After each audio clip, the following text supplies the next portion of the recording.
कई कई वाक़यात है। मैं इतना ही कहना चाहूँगा, इतनी बार मिलना हुआ, इतनी बार साथ से। मैं विदेश की बात करता हूँ।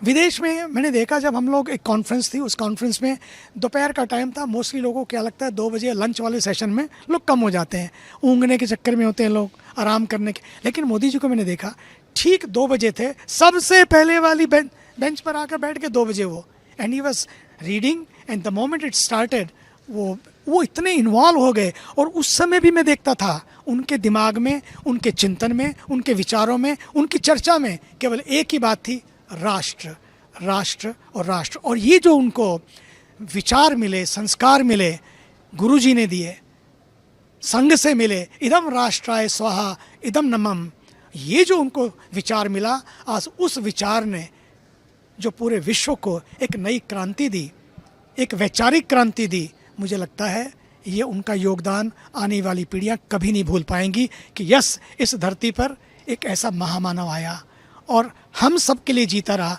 गंगा की तरह बहता रहा। No vacation, no expectation, no hesitation और नो डिस्क्रिमिनेशन, सबके लिए जो भी चलाया, जो भी दिया, सबके लिए किया।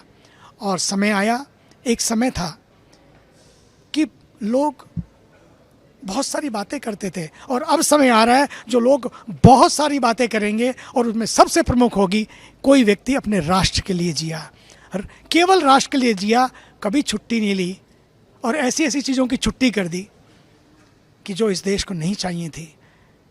डिटेल बहुत बड़ी है, बातें बहुत ज़्यादा हैं, लेकिन आज मैं इतना ही कहूँगा कि बस आप दीर्घायु हों, दिव्यायु हों, और गंगा के पावन प्रवाह की तरह आपका जीवन सदैव इसी तरह से प्रवाहित रहे, और भारत को उस शिखर तक, आगे तक बढ़ाते बढ़ाते आपकी यात्रा पूरे देश की नहीं बल्कि विश्व यात्रा बने।